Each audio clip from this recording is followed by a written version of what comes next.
Hello. And welcome to the Macaw Podcast Universe. Today is a special day. It's 2 days after Christmas when this is released. And hopefully you got some toys, because today we're starting a new franchise about toys. Yes, and of course, this is the series where we go through franchises and we analyze it like crazy, and then we decide if it's good or not, what parts are good, how we'd fix it, all of that jazz. And we're finally through Marvel as of last week.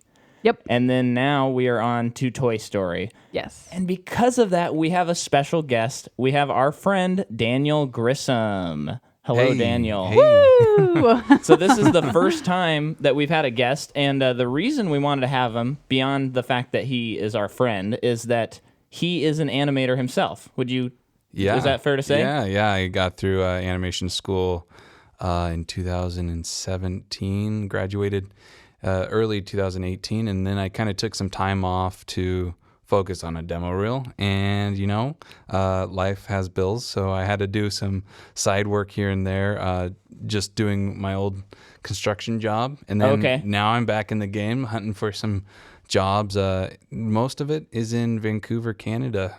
Interesting. Really? On the West Coast, yeah. So all the Netflix stuff is being shipped to Vancouver, and there's some secret projects I can maybe talk to you guys about off air. Really? Yeah. Yeah. So are you coming going to up. be involved in some of those? I'm developing a demo reel for maybe some superhero stuff coming up. Cool. But yeah. Wait, so where'd you go to school? I went to school at Animation Mentor.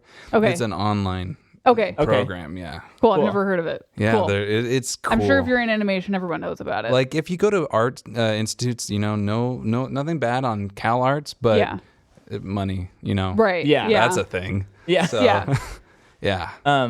So wait, I got to go back. Are these superhero projects something you can talk about at all, or no? I can't. Okay. None of all of it's on the hidden. Yeah. Right now. Cool. So. Wow. We're getting our in. Yeah. So, and you and I did, well, actually the three of us, we did the Tearing Seams video, my music video for that, where Jordan stippled the art and then you compiled it all. Mm-hmm. I mean, that's less animation, right? That was more... You guys did the animation on that. I guess so. I just did the computer work, and I thought it turned out really cool.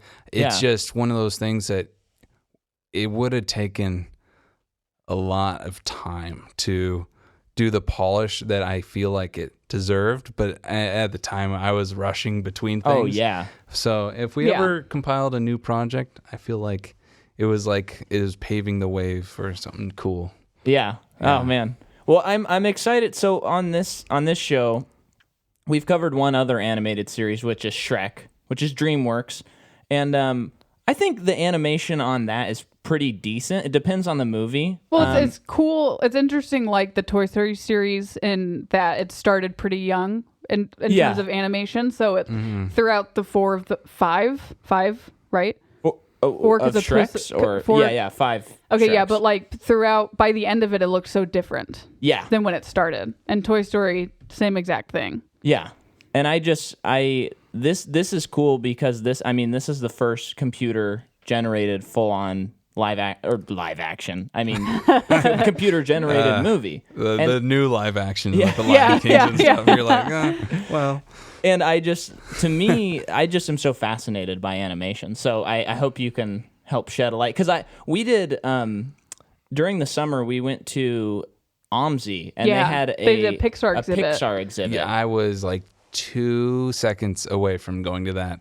Yeah. I had gone to Portland going to the Leica exhibit.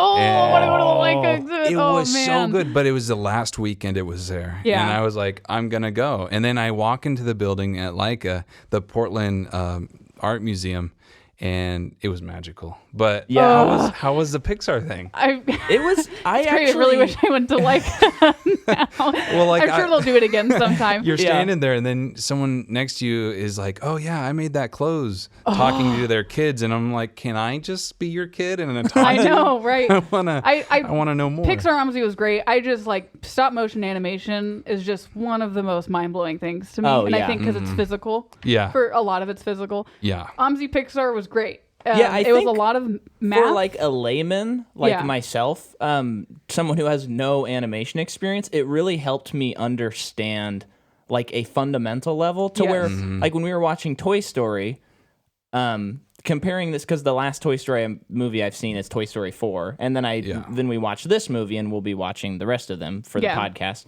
And I was like, oh, I see like what they did. Like I could tell you some of the things that they did in Toy Story 4 that I could see the difference, you know, beyond just going, oh, it looks better. Yeah. You know, it's like, oh, the textures on these characters look more realistic. They upped the texture. They were able to make the reflections more. You know, I could look at some of those things, but it's still Toy Story is so impressive. Well, one of the reasons they went with toys is because they could only make things look plasticky. If you remember that makes so much Toy sense. Story, one of the early Pixar shorts was a baby and like a little Tinker Toy soldier that had symbols. And Teeny, after right? that, yeah. I saw that in the research. Oh, the baby is the creepiest thing ever. I would say that the humans in this movie look pretty, like, they've come a long way with the humans. They look weird. Yep. Yeah. Like Uncanny Valley. Yes. Definitely. Yes. Yeah. And you're like, well, don't want to look at that, but Woody's cool. And Woody looks great. And Buzz Lightyear and the whole cast. But it's really cool to see how animation started. And it came out in 1995. Yeah. And that year I was born. And then I was like, I always felt like, okay, if 3D animation started right when I was born, let's just run with it. Like, let's make it my thing. Yeah, sure. Why not? Yeah, there you go. What started in 1993 that I could latch onto? Okay, well, I'm going to jump in, and you probably know, well, you definitely know more than I do. So just correct me if I'm wrong, or just jump in at any time. So a little bit of the Pixar history. So Alexander Schur in 1974 recruited a bunch of computer scientists interested in creating the first computer animated movie. And then some of those animators, after meeting with George Lucas and Francis Ford Coppola, moved to Lucasfilm, which I did not realize that George Lucas was also, beginning stages involved in some of this stuff in a roundabout way. You know, money was always an issue for them. And they invested so much into the computer because George Lucas wanted to do Star Wars. And he's like, you guys create what you need to create, and we're going to take this to conventions, and we're going to try to sell it so that you guys can get more funding and eventually make Star Wars for me. Oh. Yeah. But then they started developing stuff, and Ed Catmull was the guy who started. He was one of the lead guys on who was hired to make this computer. Okay. And he always wanted to be an animator, but he never really was.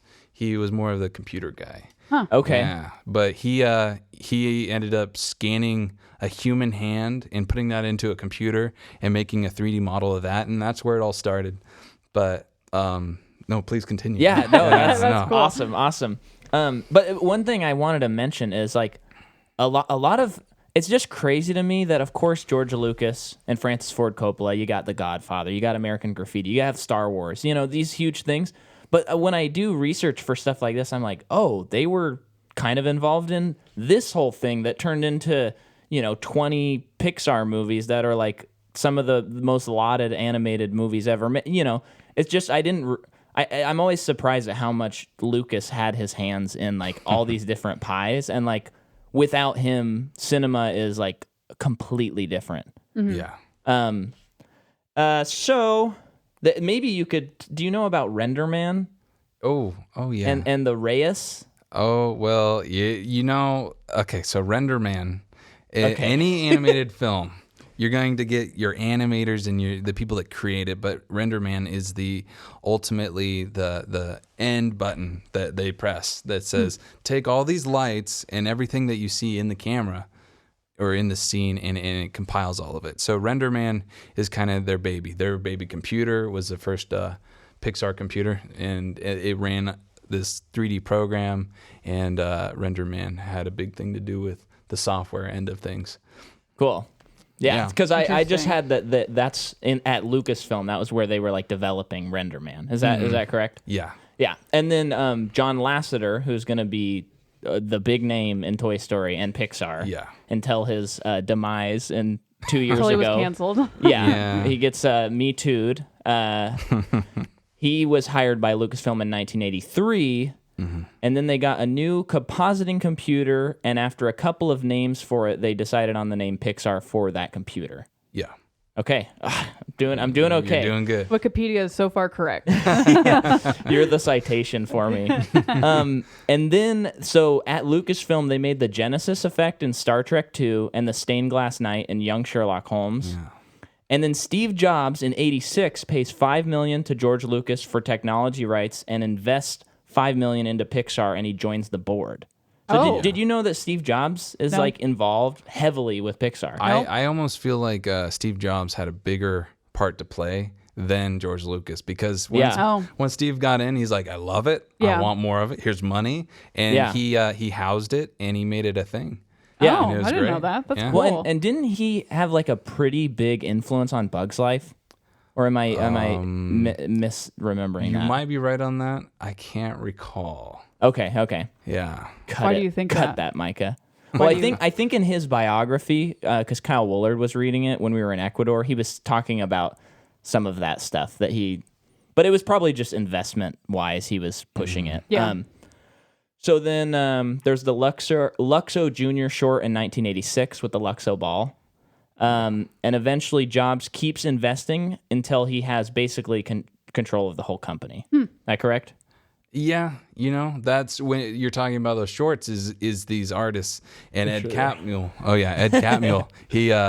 He was working with John Lasseter to make animated short, and they're like, okay, let's bring this to the world. And they go to these big tech conventions and they're trying to sell it. And then Steve Jobs saw it and he's like, I'm going to be the first investor to try to lead people into investing and being a believer in Pixar. And then that would lead to our topic, our movie. Yeah. Yeah. Whoa. Skipping ahead, man. Oh, hey, I won't. No spoilers yet. No, really, I just have one more before we're into the Toy Story production, which is Pixar makes a deal with Disney for $26 million to produce 3 animated films. What year? I think it's like 3 or 4 years before. Toy Story. I didn't write the year. I don't remember, but it's obviously before Toy Story. Yeah. But I imagine at this time it's more of like they're contracting Pixar than they own Pixar. Is that right? Well, they are contracting Pixar, and they didn't make a deal to own it quite yet because they needed animators and creative people to fill the void at Pixar. Okay. And that's where John Lasseter came from Disney. He was a Disney animator, and then he jumped ship and went over to Pixar. And then that's where John was like... I think they talk about that on Blank Check. Yeah. Oh, okay. In the Incredibles episode. They did, talking about Brad Bird. Yeah. Yeah, Brad Bird was over there as a young guy. Yeah. Yeah. Well, and I love Brad Bird. When does Iron Giant come out? Iron Giant? That was an awkward phase, but that was after Toy Story, but I can't remember what year. I think it was 2000. Okay, but doesn't that movie doesn't it do something that had never been done before? The Iron Giant himself is all 3D. Yeah. Okay. And the boy is 2D. Oh, okay. And the world is kind of a mix. So it kind of does. It looks so good. That film and Treasure Planet. If you I remember. love Treasure Planet so much. But yeah, that's the same thing. Yeah. They all. Oh man, definitely. Brad Bird. I love Brad Wait, Bird. did Brad Bird do Treasure Planet? No. Oh, okay. It's just the same. But yeah. Okay. He did I know he did Iron Giant. Incredibles and then Ghost Protocol, Mission Impossible, bringing Bird. a cool visual language to that movie that no one else could have. Yeah. My wall of inspiration is just Brad Bird, like a picture of his face. And then I think just Iron Giant and Tomorrowland. Right, Tomorrowland. Yeah. He takes a while to make his movies, which proof is in the pudding. They're great. I mean, I haven't seen Tomorrowland, and I heard it's not great, but I'm sure it's still worth watching. I think I've heard it's still visually interesting. Yeah, because he just rules. Yeah. So, okay. So now we're into Toy Story. We've kind of got the production. We know a little bit about it. So the movie's directed by John Lasseter. I think he's going to go on to direct all of them except for the 4th movie, if I remember right. But we'll cover that in the next month on this. It's produced by Ralph Guggenheim, who, it's kind of weird. He has like Toy Story and then a bunch of weird things I've never heard of, and then like 11 episodes of Bob's Burgers. Good for him. Kind of random, but yeah. And then we have Bonnie Arnold, who I don't know. I'm assuming something weird happened here because she did Toy Story, and then the rest are like How to Train Your Dragon, Over the Hedge. So she's like out of the. Yeah. I can imagine from what I hear, Pixar was a boys' club back then, so maybe they were like, let's get you out of here. I don't know. That's maybe hearsay. It's one of those things that is like, let's get this project going. Oh, it worked now. Let's get everyone that we want and then push people out. Oh, yeah. That makes sense. But the people are talented. They all had really good skill. But, I mean, she's on the Dragon films producing, so, I mean, she's doing something right. Yeah. Yeah. That fire in those movies are insane. Ooh, Dragons 3. Totally. I've only cool with seen one. You're a mistake. Yeah. So then the screenplay, it's the Avengers boy. It's Joss Whedon he's part of the screenplay. He actually where is it? He is like the guy who breaks the draft in a lot of ways. He added Rex to the story. Nice. And he added the idea of Buzz not realizing he's a toy. Nice. Before that, they just had Buzz as like this dumb toy. Oh, but he adds like that whole like existential crisis. That's so, cool. Who am I? Yeah. Then we got Andrew Stanton, who he goes on to do Finding Nemo, Finding Dory. Okay. I think another Pixar movie, I can't remember which. He directs those. But he's in the screenplay. But I just wanted to point out he directed the 2 episodes of Stranger Things, which are Dig Dug and The Spy. And then he directed John Carter, which was a very famous bomb. Wop. Mm-hmm. He directed an episode of Better Call Saul, Pinata. Okay. And he directed one episode of Legion. So I kind of want to interesting. rewatch those. Because I feel like animators, when they go to live action, they have such a different view on things, and usually it's I bet the Legion episode's a lot nuts. prettier when they, at least in my opinion, like they know how to bring an interesting language, like Ghost Protocol. I feel like I was in live action before I got into animation, and I would totally edit in big chunks and be like, 10 minutes, that's so short. Yeah. Now 10 seconds to me is like, that's a lifetime. Yeah. That's so long. Well, and I think when you add, I use Brad Bird as an example again with stinking Ghost Protocol. It's such an impressive movie. It's like he makes because he's an animator. I think they have this thought where they're like, we don't want to waste time. Like we need to be visual, let the audience see what they need to see, and get out. Like That's the one with Philip Seymour Hoffman. no, that's 3 that you're talking about. This That's is 4? JJ. This is the one where he climbs the Burj Khalifa, Oh, Yeah. yeah. With Jeremy Renner. The Yeah. sticky hands, yeah. which is up there on one of the best. But I'm still partial to Fallout. Do you like Mission Impossible? Oh, yeah. Oh, What- I was the one I like raised. I watched Mission Impossible 2 literally every other week. I was like, really? all the time. The face effect, it got me. I was a little kid. I was like, I would need costume, Halloween face mask like that. I want to be people. That are different people. What's your favorite Mission Impossible movie? Brad Bird did make a really good film. Yeah. Yeah. And I need to brush up on some Mission Impossible because the most recent one, I watched it and leaving the theater, I was like, oh, this was okay. But Superman, Really? I don't know. Like the fight scene in the bathroom, literally the whole worth of the film is that fight it's scene. super Oh yeah, cool. yeah, Yeah. it's crazy. They did some amazing stuff and spent something like 3 months just filming it in the On bathroom. just that scene? That's crazy. Makes sense, though. There's so much that happens. It's Yeah. like they gave themselves 2 weeks and then it just took so much more time. Oh, and it was a interesting. big part of that film that Well, imagine was crazy.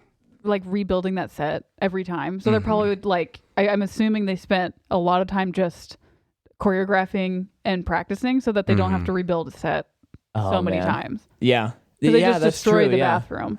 Yeah. Going through those Brings all a whole those, new meaning mirrors. to Yeah. to destroying the bathroom. I'll add Okay. a laugh track Yeah, there. well, yeah. Yeah, I'm partial to Fallout. That was a movie where I was running out of the theater like pumping my fist. I'm just like, I do that in every one of those movies. yeah, me too now. So I'll get back to this. There's so many people in the screenplay. We also have Joel Cohen, but not to be confused with the Coen brothers. This is a Cohen, and he's a writing partner with Alex Sicolo, who also is in this. And they did the Garfield movies. Nice. And Cheaper by the Dozen. Nice. Then story, we have John Lasseter, Pete Docter, who'd go on to do Inside Out, Up, and WALL-E, I think. Did he do WALL-E? I don't know. I'm thinking about John Lasseter right now. Oh, okay. I don't know about WALL-E. And then Andrew Stanton again, and then Joe Ranft, who is Lenny in Toy Story, the binoculars. Hey. Okay. And he goes on to do Cars and A Bug's Life, writing those movies. Okay. It must be awkward to be binoculars in life. Yeah. Just you're hey, always pick me up seeing- and use me. Yeah. And then we got music by Randy Newman. No need to say more. The score of this movie frickin' rules. And he You has said the more. 3 You said original more. songs. You're saying more. Oh yeah, I guess you're right. But I love him, and like all the movies, he does such a good job. Any thoughts on that? Agree? I Disagree? agree. Don't. Yeah, good. Will Yeah. not dispute Okay. Production company, it's Walt Disney and Pixar Animation, distributed by Buena Vista Pictures, comes out November 22nd, 1995. Domestically, the movie makes $191,796,233. Worldwide, it makes $373,554,033 on a $30 million budget. That's so crazy. But if you think about it, it's I wonder. kind of a bigger number than that Well, because yeah, they had to yeah. like build a whole company. After this, I'm but- going to do inflation and see how much it would be today. Yeah.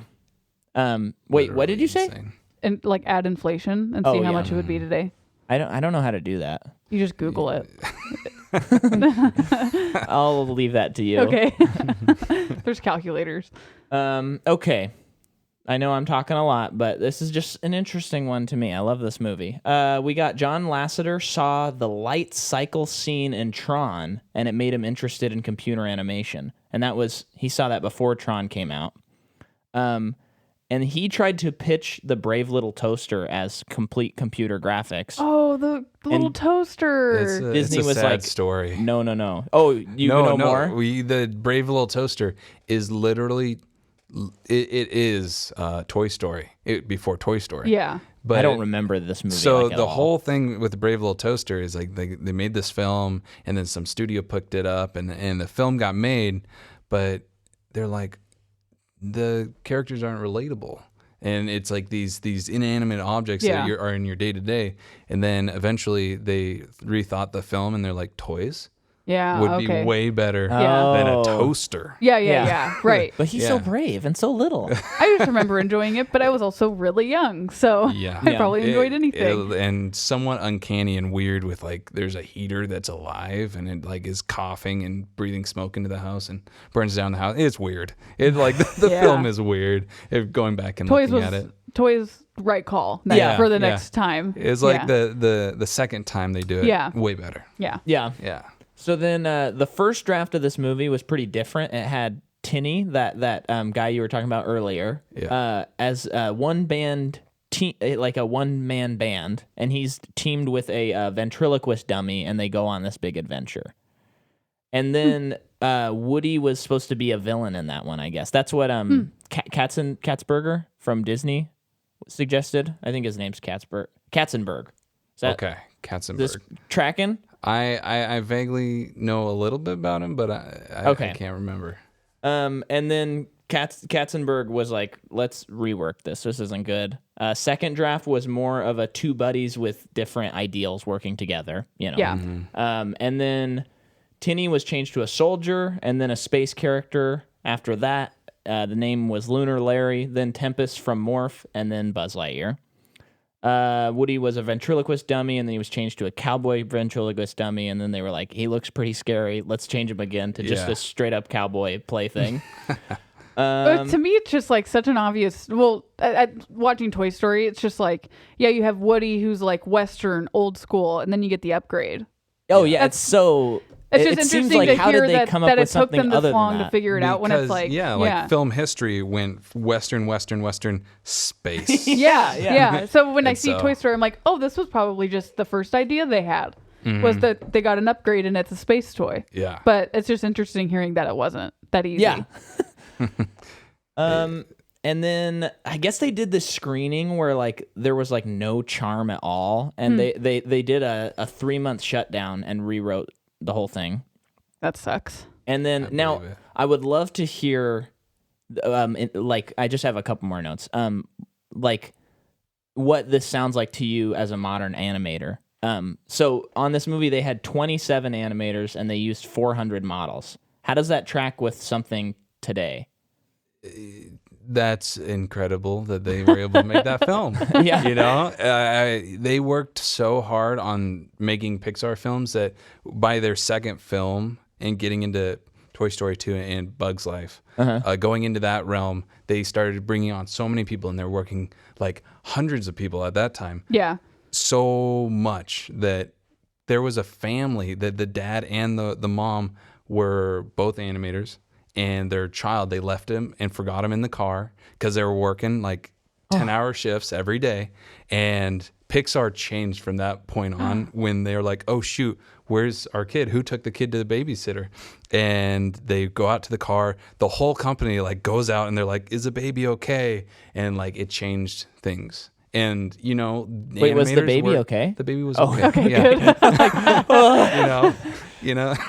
There could have been a darker story there, Yeah. but Yeah. That's they crazy. figured it out in time, and it's hard because when you're an artist, you love what you do, but when you're working, I don't know, 100-hour weeks, it can be rough, and with a crew that small, that's hard. I mean, what would say How to Train Your Dragon 4, like how, if they made that, like how many animators would they have on that, something like that? You know, it's not just animators. You just got a giant army of people. I've been inside DreamWorks, been behind the scenes and checked that out. And there's just rooms on rooms of animators and people that are supervisors and this whole chain of command where you have at least 100 animators that people are checking. You're checking and you're redoing things and learning as you go. Because when like Kung Fu Panda started, people started animating Kung Fu Panda, and they're like, we don't know where he's at, but by the end of the film, people can just animate it. Because the character is jello-y and he's fun and soft. But at the beginning, you're like, okay, we got this panda. How do we animate him and bring him to life? And I can only imagine with Toy Story, it was a nightmare because they're developing the software while creating it. Yeah. And so you're getting like, what can we do in the computer? Yeah. Most people animating Toy Story were like drawing, and now they're trying to work with a mouse and like a 1990s computer, which is literally like a dinosaur. Right. It's a good dinosaur. It is.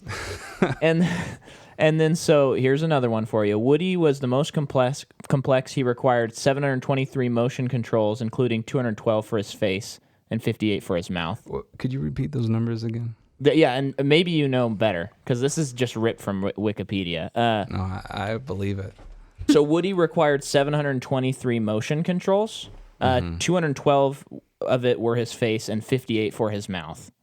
Yeah, that sounds about right. That sounds about right. Is that like a pretty standard number, or is that number much larger these days? So nowadays they do like weird stuff where you just highlight the skin and move it, so it can have almost an unlimited amount of bones or ways to move it. Dang. But right now with the characters I've worked with, you're getting in the hundreds, and you start with basically the hips, and you work the hips to the torso, and you work your way out from there. And with Woody, they were trying to just figure out how they were building the rule book at that point. Right. Because everything, Disney created animation. Walt and his 9 old men had just the foundations of what animation was.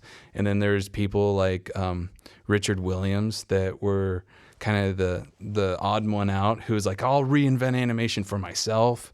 And he made his animation kind of notebook or toolkit, and all of that material is really great. But those guys created animation, but within 50 years they're restarting with computers, because And computers are hard and hard to navigate. So we're going away from the pencil and back to like a mouse. And I think that they didn't know what they were doing with a computer. And they had to create things like, there's two ways to animate. You got straight ahead and pose to pose.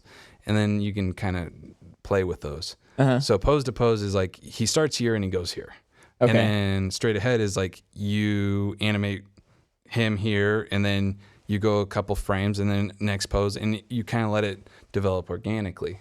Okay. And they had to discover all this when they probably spent many days like animating something. And they're like, maybe we'll try it a different way.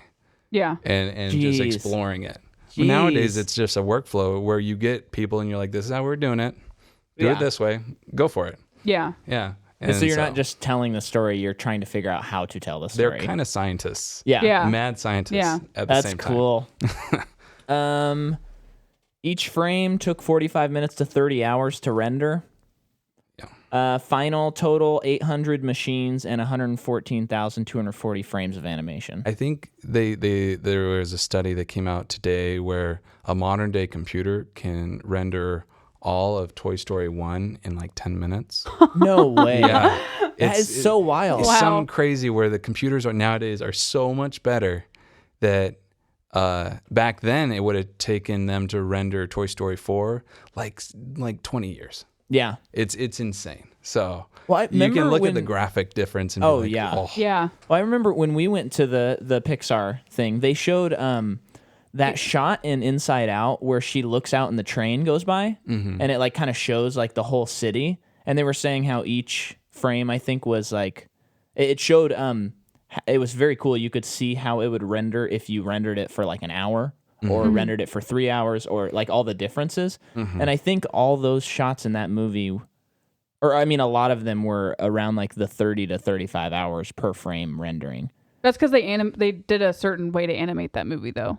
Yeah, and it was just like, it's just crazy because that's like the same that this one took, but look at the results of that. Yeah. And it's really, I mean, 20 years is not that much time in the grand scheme of history. It's crazy. It's like nowadays they're doing face swaps and they're making like, oh, hey, who is this person really? Yeah. And you get crazy stuff where technology is getting scary. Yeah. Where nowadays you can get in VR and film The Hobbit and do these crazy things, which who knows where we'll be in 10 years from now. Because I don't know what your guys' view on the new Lion King and the new... I have some flaming hot opinions on that. I think, to me, like, Lion King in particular, like, it looks impressive, but I don't see the purpose as a storyteller of telling the exact same story in a way that looks uglier than the original, personally. And I also think that this obsession with realism in stories that are inherently fantasy-based is very stupid to me. I don't need realism in a Lion King talking movie. And that's me. You know, The Good Dinosaur was one of Pixar's worst, but also one of Pixar's best looking films. Yeah. Oh my gosh, I was financially blown away. Did terrible. Yeah. Like they did, it was a big flop, but the film looks amazing. And that's where we are starting to hit this roof of, we can make it look more real, but is it going to be better for the story? At what point are we just running in circles? So I think what they're doing with Toy Story 4 is amazing. Yeah. And Toy Story 1 was a great start. And we don't know where it's going to go from now because they're getting crazy with film and lenses and anamorphic distortion of light.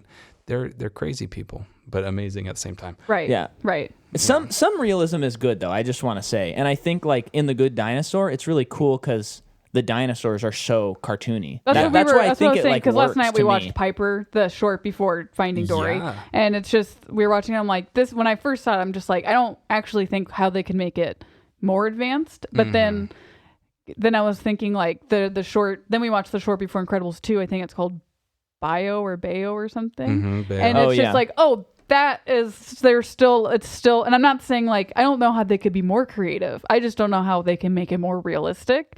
And part of me is like, I guess they're done. And then I watched that one and I'm like, oh, but it's animation. Yeah. They can make it look as a cartoony, and that short being really cartoony is still very textured. Yeah. And like I feel like I know how they feel just by looking at it. Yeah. But it's still just like, oh, they're not like stuck in this box. They can continue to do creative, interesting, different things. Yeah. That's cool. I just watched the new trailer for the new Pixar film, Soul. Oh, yeah. You guys seen that? Yeah, that trailer was crazy. Truly crazy. But they're doing a lot of this shallow depth of field, very personal filmmaking now. Yeah. And it's interesting because they're like, okay, now we can make unlimited amount of texture. Things feel real. Yeah. So let's just get that camera right up in their face. Yeah. Let's show it. Yeah, right. Because it's magical. And yeah. Well, and then there's like I know we're just going off. We haven't even started on the movie. It's just I love this stuff. There's like Coco, actually Coco. Yeah. Her wrinkles and stuff. That was the most insane thing, seeing that in theaters. I could not believe my eyes when I saw Coco. When he starts going off on his first guitar riff, I literally watched that at least 100 times. Yeah. I just rewinded and played because they animated these fingers playing a guitar, which is first literally very, very difficult. And then getting into the strings of the instrument and having them vibrate is kind of crazy because you can't just animate it. You have to work with post-processing because they add in the motion blur. You just can't have a blurry motion effect that the animator's like, I think it's going to look right. Because sometimes as animators, we cheat. Yeah. We have to animate to the camera. Yeah. Mm-hmm. And so if we're making a hand do something that looks right in camera, they could hit render, and now you're getting this weird arm that blurs all wonky, and you're like, I didn't know it was going to look like that. Yeah, interesting. So, man, that's cool. You Animation gotta craft rules. everything. Are you done yet, Micah? I'm done. Yeah. Finally. I'm just gonna blow through this part. Okay, so Toy Story's got a lot of people who were very famous then and are also pretty famous now. Well, probably more just famous all the time. So you have Tom Hanks, who plays Woody, and I'm just gonna blow through this list. Yeah. Castaway, Terminal, Big, You've Got Mail, Sleepless in Seattle, Polar Express, Turner and Hooch, Forrest Gump, Apollo 13, same year as Toy Story. Saving Private Ryan, That Thing You Do, Green Mile, Catch Me If You Can. Among others. If I could expand upon Tom Hanks, I feel like if you had to choose a famous person to be your dad, he would be the best one. He is America's America's dad. No, him being gonna be Mr. Rogers. Yeah, you've seen that trailer, and it's like, oh, he's America's dad. It's such a perfect. It's like, okay. When I saw that trailer, I'm like, who else could be Mr. Rogers? It has to be him. Yeah, and then we have Tim Allen, who plays Buzz Lightyear, and interesting, his IMDb profile is mostly him just appearing on talk shows. Really? Yeah, he but it's like. Like he started as a comedian, so a lot of his credits are like a special that he did or being on Johnny Carson. That's about it. And then of course we have Home Improvement and the Santa Claus, but like nothing else stood out to me. Interesting. Nothing. That's very and weird. I didn't, for most of these people, I didn't really look past Toy Story 1 just because kind of seemed like what they've done up until then, but thought that was interesting.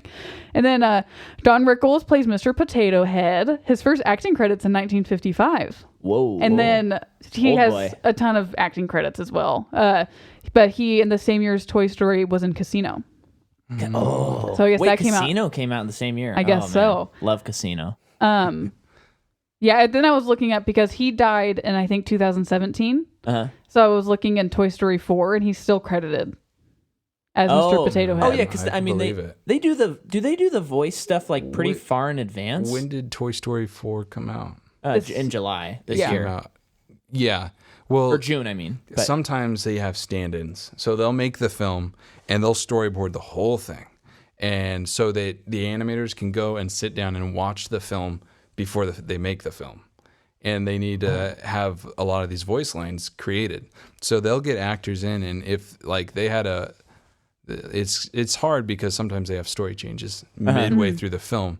And from what I've heard, Toy Story 4 was kind of a roller coaster with multiple directors and just having issues. Because Lasseter gets fired during that time. There was a whole bunch of stuff. Okay. But I could believe that they had that recorded by 2 years before the movie comes out. Yeah, that sounds about right. Oh, yeah, cool. Interesting. He was 90 when he died, by the way. Whoa. Old good. guy. And then Slinky, the dog, is played by Jim Varney. I've never heard of him, but he's in Atlantis, so he's cool. He checks out. And then Wallace Shawn plays Rex. He is in Princess Bride, Clueless. Oh, yeah. He's in an episode of The Cosby Show. He's in a Goofy movie, and he's in the live-action Jungle Book, 1998. The real that one's good one. a cool one. Yeah. I like that one. That one's great. And then John Ratzenberger plays Ham. He's also the Underminer in Incredibles. Oh, He's in Wall-E Oh, he's and the Coco. Underminer. Wow. Mostly has done voice acting for Okay. Pixar stuff that I noticed. And then Annie Potts plays Bo Peep. She was in a lot of stuff that I hadn't never heard of, but she was in the first Ghostbusters. Well, no, I think she's just in all the Ghostbusters. She was even in the new one. Oh, okay.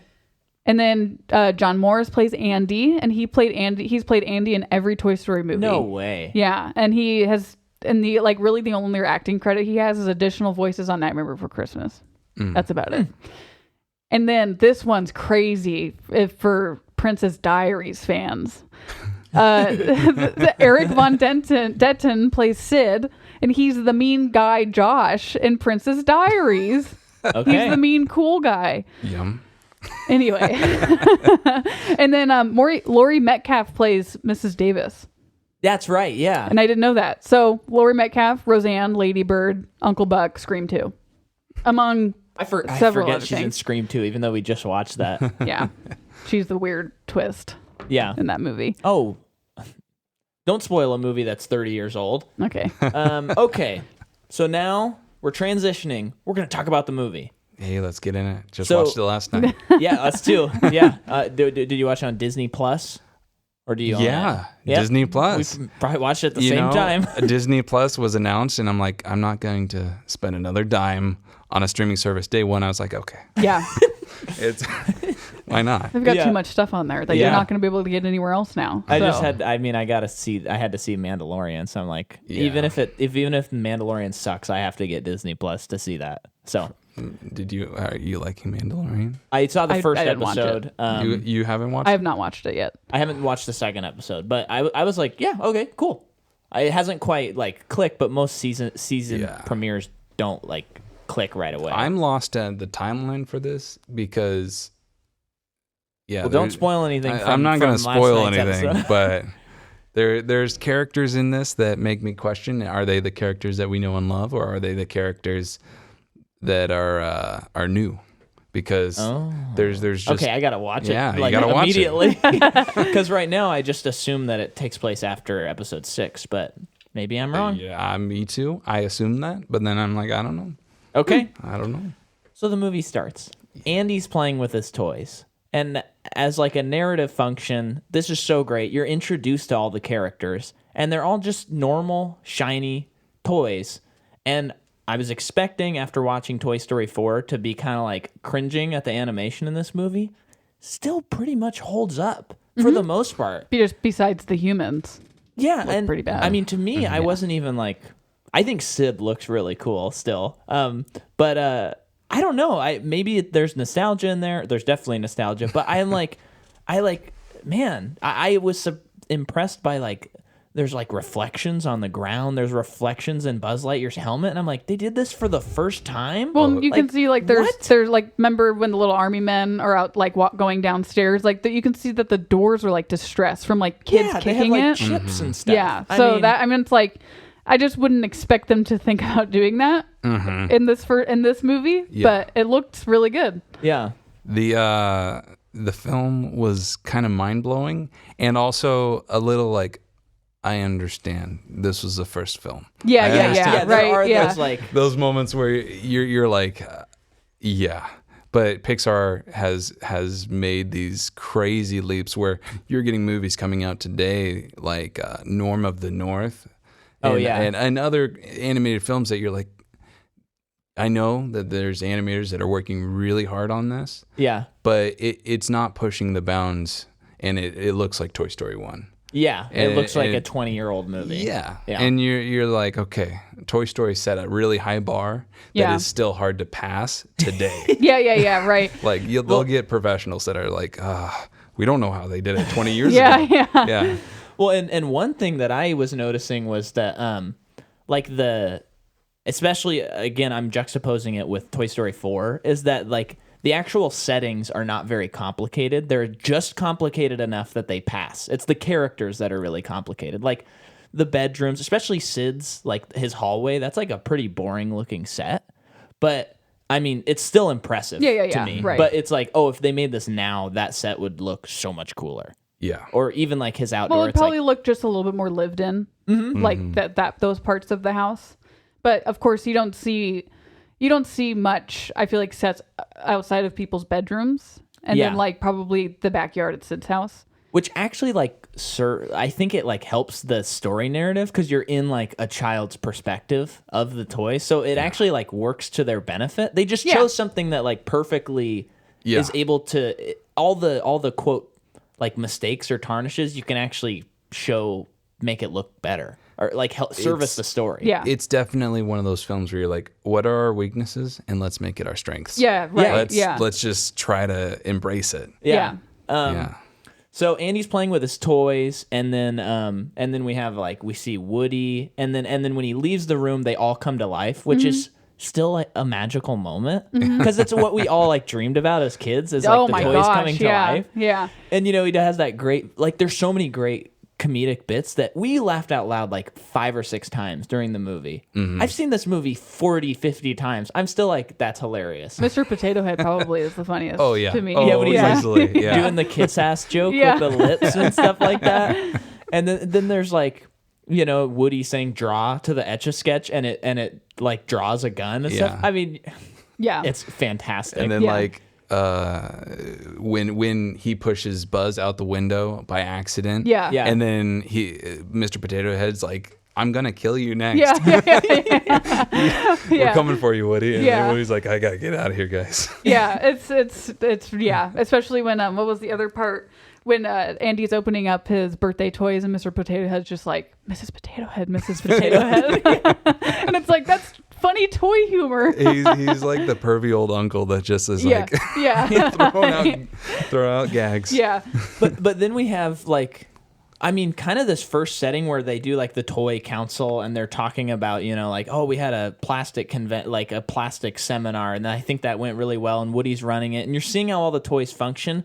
It kind of like sets up like the Pixar paradigm that they will follow in like all their movies, where it's like, here's this thing, this is how this world works. Yeah. And then from then on, you can just like move forward with the story, which it's just pretty brilliant writing, because right away you like totally get how this world works. And then through the next sequence, when the toy soldiers come down and they are reporting what Andy is getting for his birthday, you just get it. Yeah. You just absolutely get it. And they nail that like with most of their movies anyway. When it's the first one, you're like, this is how that universe works. And they continue like kind of talking about they use the toys' strengths, like, so the army men being the ones that are going down there and like calling up to them on the walkie-talkie. It's like, what other toy would they use for this? Yeah. Like, it has to be the army men. Yeah. It makes total sense. The professionals. Yeah. Right. Yeah. And they like use the toy strengths a lot, I think. Yeah, and the just that whole sequence is hilarious, where all the toys are waiting by the walkie-talkie, and the army men are like,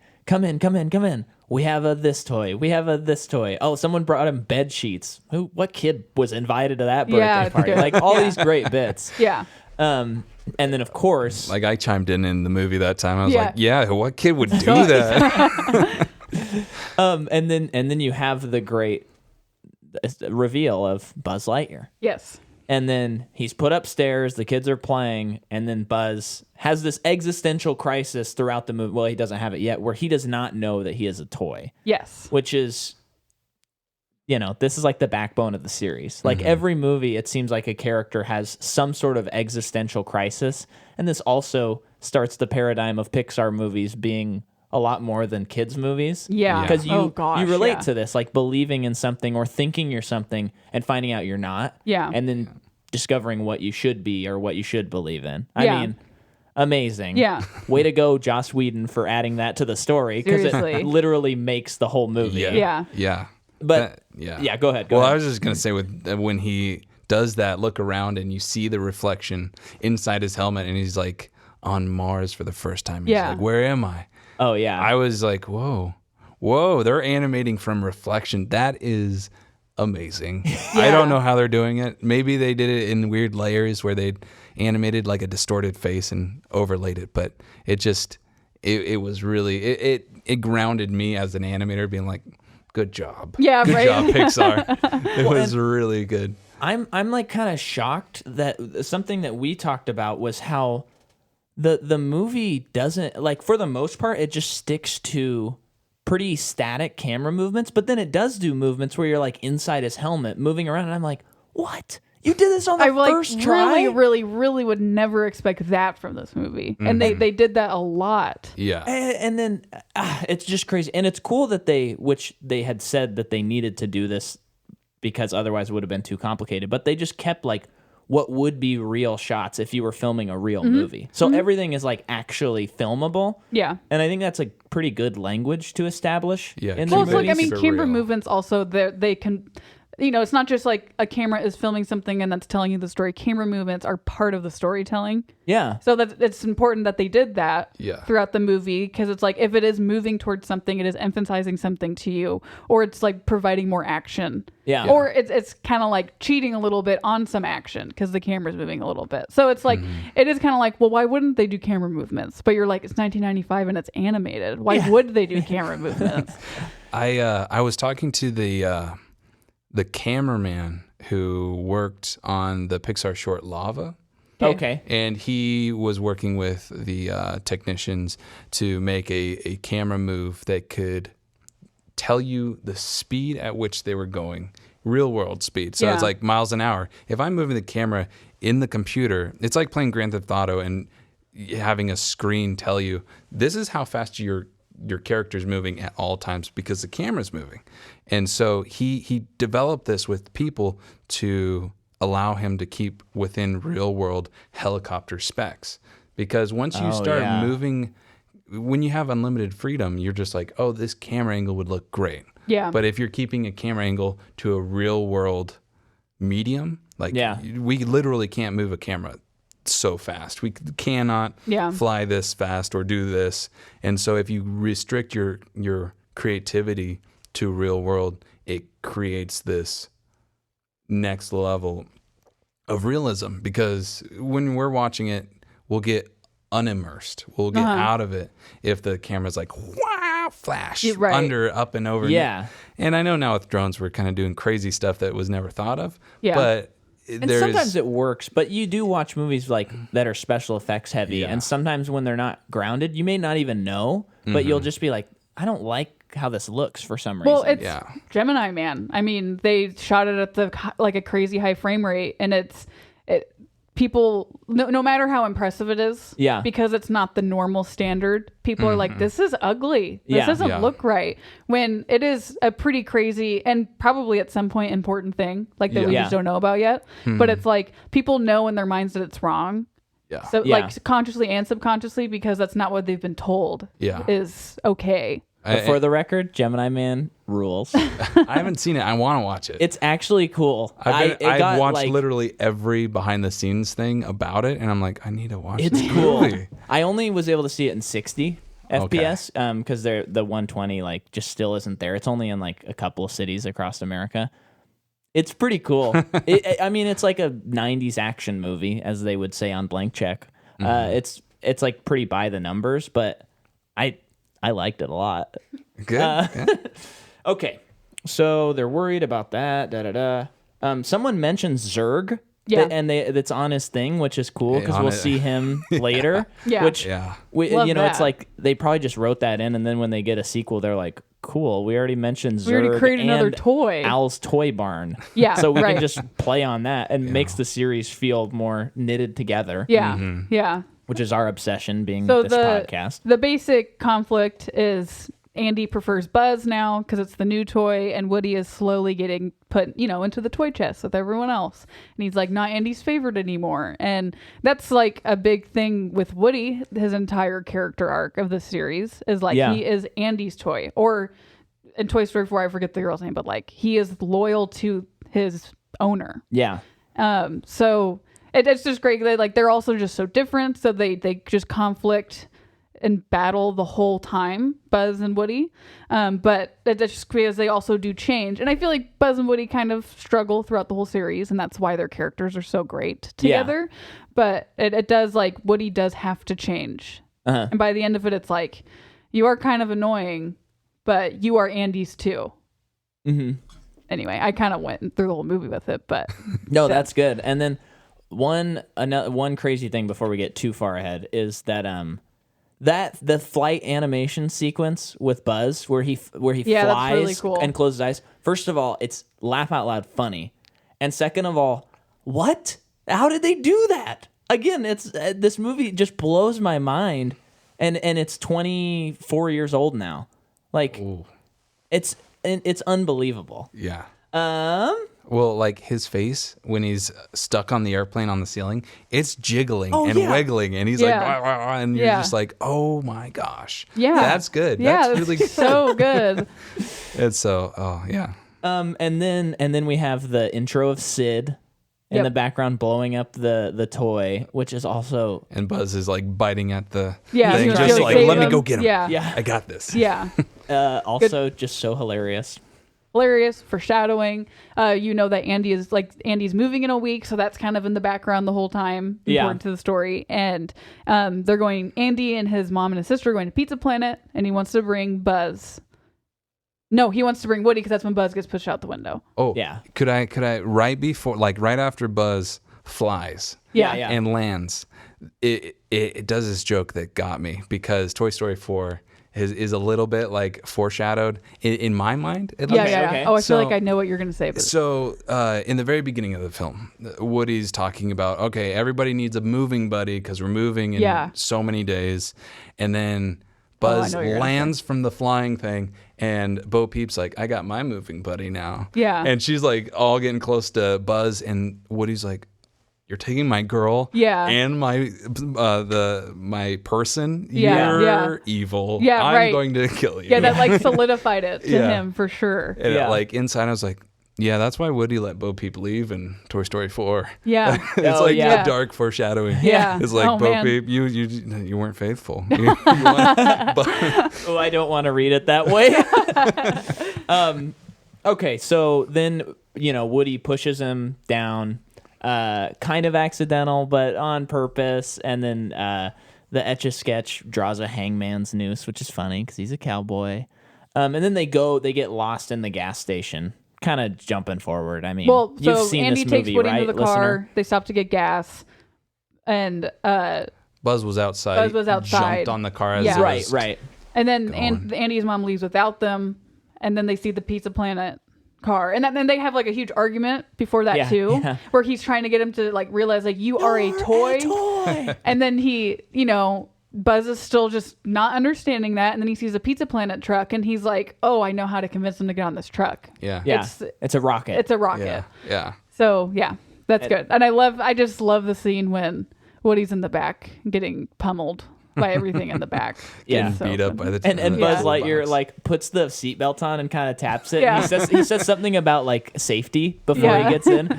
Very, very funny. And then of course the car that Andy's mom is driving has the A113, which is the class the animators took at Cal Arts. Yeah, and that's in every Pixar movie. I just listened to a podcast by the Bancroft brothers. They are they directed Mulan. They're both animation teachers now, but they're still in the realm of animation, and they're pretty influential still, I think. But they were they recently went back to Cal Arts, and they're like, yeah, this animation room, and I was listening and be like, oh shoot, that's a real thing. And then now it's just like a graphic arts room. But back in the day, it was like we're developing animation. We're creating like the all-stars, and Brad Bird and all these great animators went through there, John Lasseter, like a lot of really big names. And you're just like, okay, there's a lot of history here. And I like that they do these callbacks in these films, and you'll see them like house addresses throughout the Pixar films and stuff. So it is just really cool. Yeah, it's great. Well, because they have the Pizza Planet truck is in all of them, the A1113, the ball. and the ball. Those are like the three that are always in, right? I don't know if the truck is in all of them though, because how would that be in Brave? Unless it's like a hieroglyph in the back or something. It was actually a toy in the old witch's house. Okay. So, yeah. So I guess they do it. Yeah. But that's kind of fun. Of course, where is it in Good Dinosaur, I wonder? But we don't have time for that. Get back to the story, Micah. Okay. So then they get to Pizza Planet. Love Pizza Planet. Always wished it existed as a kid. Yeah. Super cool. And now I get the reference of there's those astronauts. It's a whack-a-mole, and aliens are coming out. Oh yeah, Alien. I never knew that. As a little kid, the chest bursters coming out. Yeah. And then you have like one of the funniest moments of the movie when they get into the claw machine that's shaped like a rocket that Buzz thinks is going to take them, and there's all those aliens, and they have this like tribe of aliens that believes that the claw is like their god. Yeah, it's so funny. And it like furthers like this existential, like philosophical nature of the Toy Story series. That there's this tribe of people, aliens, that believe in God as a claw. Yeah. And they so do when it gets Buzz, it's like, oh, he is the chosen one. Been chosen. Yeah. And that's how Sid gets Buzz and Woody. Yeah. And an alien takes them back home. They're terrified, but also takes them right back to Andy. So there's that too. And then you kind of get introduced to Sid a little bit, where one, he has the terrifying dog, and then also his sister, he takes her toys and rips off their heads and replaces them with like monster heads from his toys. So you're kind of like getting a little sense of what is going to happen to Woody and Buzz the longer they stay there. As a kid, I was terrified of that Me part. too. Yeah. Like the hand crawling out, and you're just like, and this, like the weird this shouldn't be a baby-headed, thing. Yeah. like, No, spider? Sid always scared me. Not to the point where I would like cry, but it was always just like, oh, I would never want to meet a kid like that in my life. Part of me was like, this is a little dark. This is a little too dark. Yeah. Well, and what's funny is, it's just when you go back and watch some of these like great movies, horror is such an influence on like all these great movies, like Jurassic Park, like so many Spielberg movies, they have like horror sections. Toy Story 1 has this kind of horror montage, and then in Toy Story 4 there's also like the horror when they're in that antique shop, and I would imagine in Toy Story 2 and 3, I just don't remember, I bet there's some horror influence in those as well. Just really cool. Yeah. I feel like if you go through every Pixar film, there's a moment of horror in each one, because I just down to a movie philosophy, I think that they try to embrace every genre in every film. And ultimately a big crux is that emotional bond and almost like a drama movie moment where you lose a character or you get your heart broken. That's like the big hook for most films, but this horror aspect, it just fit. It fit good. Yeah. And as a kid, you're like, I give up. Yeah, right. Yeah. And then there's that great scene where I think I can't remember if it just like made me really sad as a kid or it was boring to me as a kid, but was the scene where Woody Buzz tries to jump out the window. But that was always so sad to me. I think it was sad. Yeah. And his arm breaks off, and that's his moment where he's like, I'm a toy. And he has to come to grips with being a toy.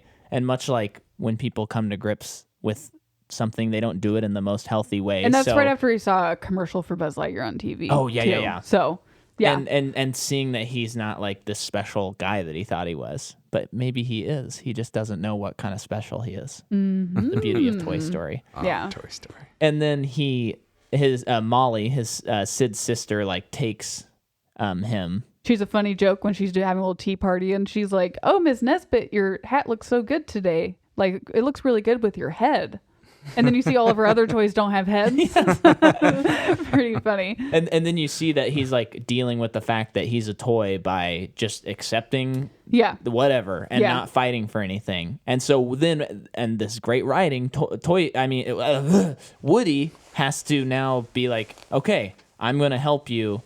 Like, now we're friends. Let's get out of this. We got to get out of this. Yeah. Which is when they stage the whole thing where the toys all come to life and attack Sid when he has a rocket strapped to Buzz. Which, an important part before that is, so like what he is like understanding about Buzz, you know, like he needs my help. He is Andy's toy. So I need to, not only do I need to get back to Andy, so does Buzz. So then he finally can go back to Andy's because the toys are all there in his room looking at him, and he throws the Christmas lights across the way, and they're done with Woody because of what he did to Buzz. And it's like, you don't deserve to be Andy's toy anymore, when Woody's trying to convince them that like he has Buzz. And that I just like moments like that in movies where it's like, it's so easy, they can just go right there right now. And as a kid, that would kill me because it's like safety. And then it was taken away from them. Mm-hmm. I think that's just good story writing too. Oh yeah. So that's when they decide like, so he gets the rocket, Woody is in that little crate.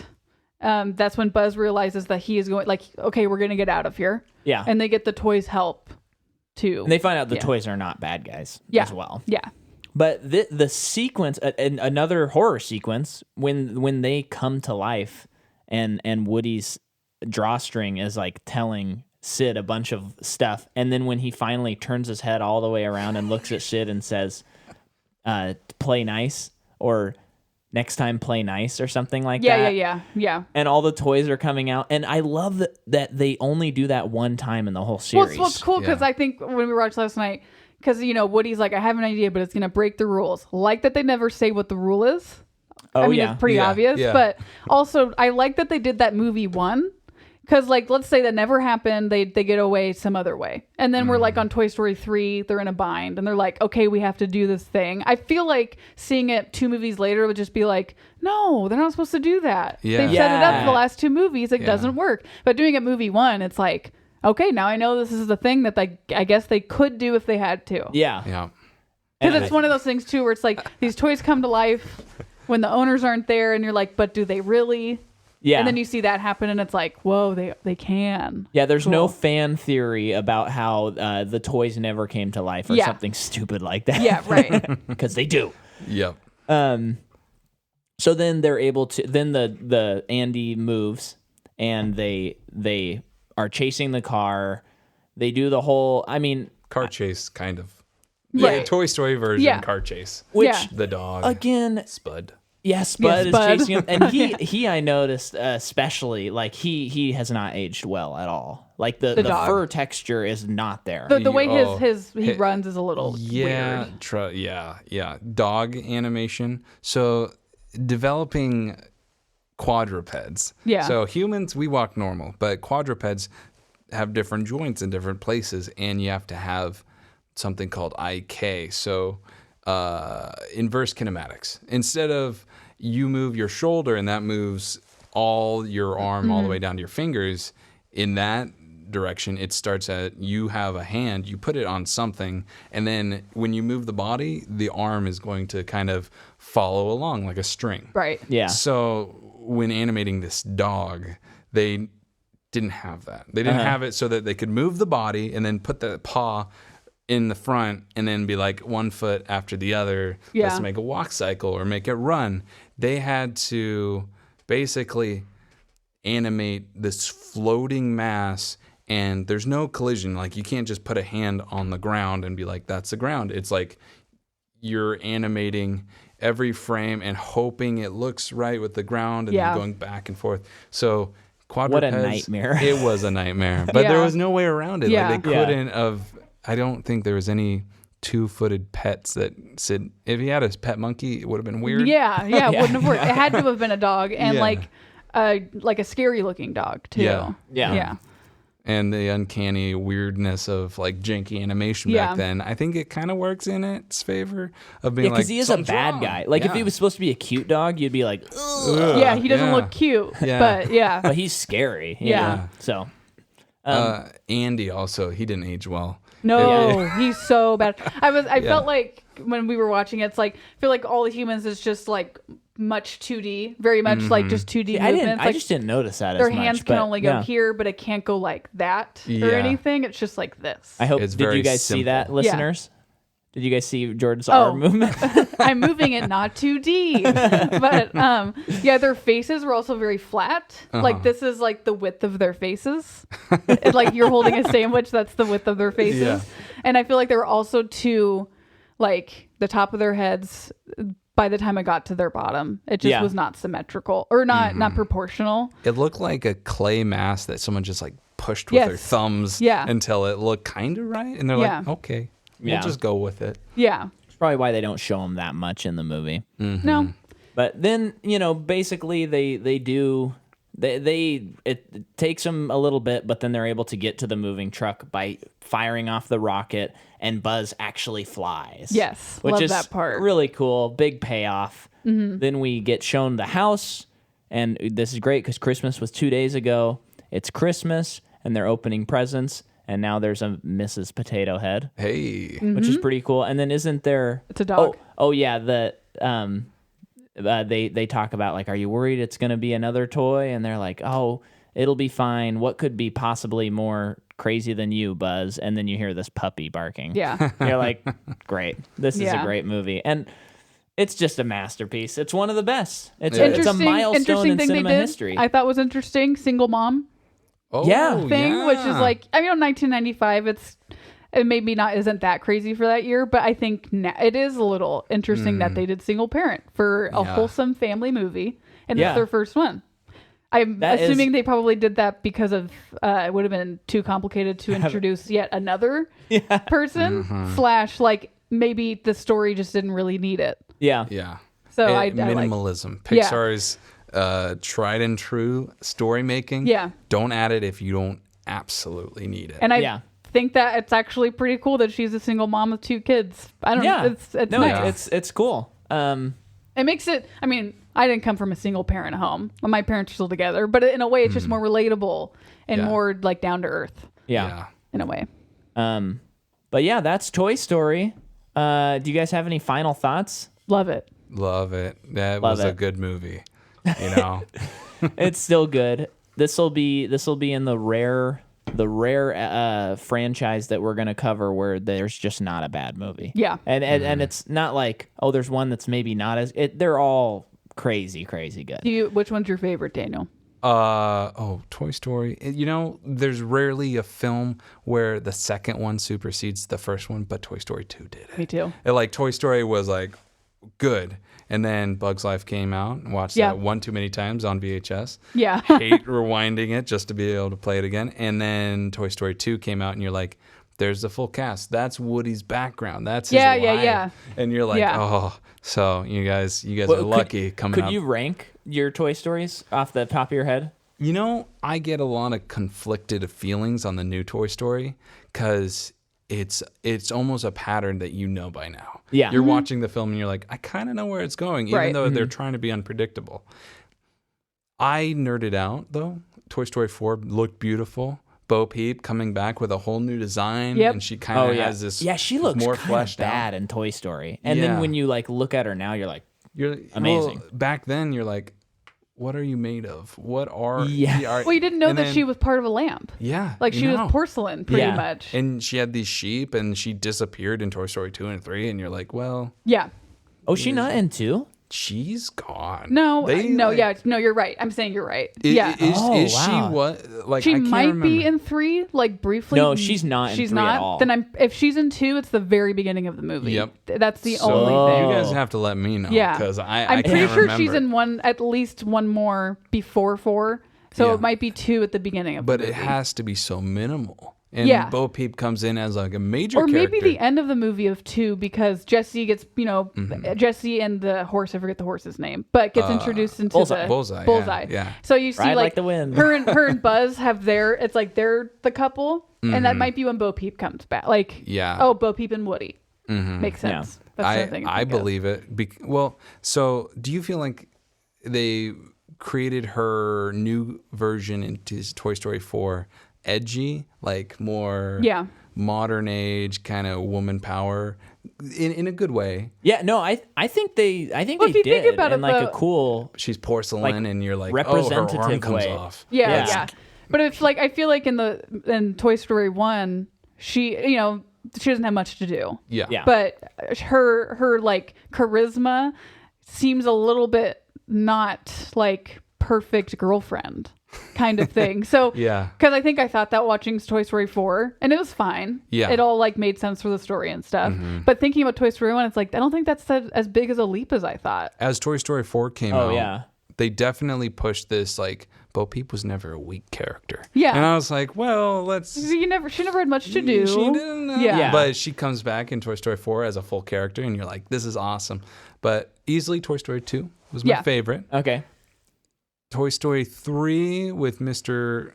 Cuddlesworth? Yeah. That's his name? I think so. The big purple guy. Wasn't that Hugs a Lot? Hugs there? a Oh, lot. so, yeah. That sounds right, yeah. too. Yeah. Well, when that Mr. podcast comes around. Cuddlesworth. And then, so 2, then 1, 4, then 3. Cool. Wow. Okay. Yeah. Cool. Nice. I'm not sure what mine is, and until we watch them all in this quick succession, I'm really not sure, because it's that kind of series where when I watch one, I'm like, oh, this is my favorite, and then I watch the second one, I'm like, this is my favorite. Yeah. And then the third and the fourth, because I saw Toy Story 4 twice, and I was like, I mean, I'm crying a lot, and this is beautiful, and I'm connecting a lot, so is this my favorite? Yeah. And then we watched Toy Story last night, and I'm like, well, you can't beat this one.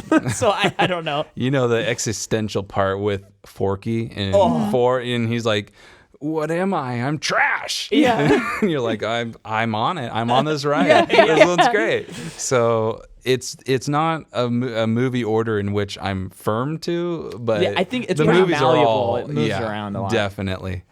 Yeah. Well, thank you for listening, everybody. Don't forget to subscribe. Don't forget to comment. I got a Patreon, patreon.com/Micah McCaw. Get your episodes on Monday instead of Friday. And next week, it's Toy Story 2. And thank you to Daniel for Yes, coming thank you on for with your coming on. expertise. Thank you for letting Yes. me come on. It was fun. Yeah. And we'll plug your movie whenever it's going to Hey, come out. you know, Yeah. I'll do a give you guys special some episode. teasers. Yeah. a non-franchise episode we'll have to do. Yeah. And also, my album is coming out January 10th. It's very close now because it is December 27th. So you got to listen to it and go buy listen. it and all that stuff. Okay, bye. Bye.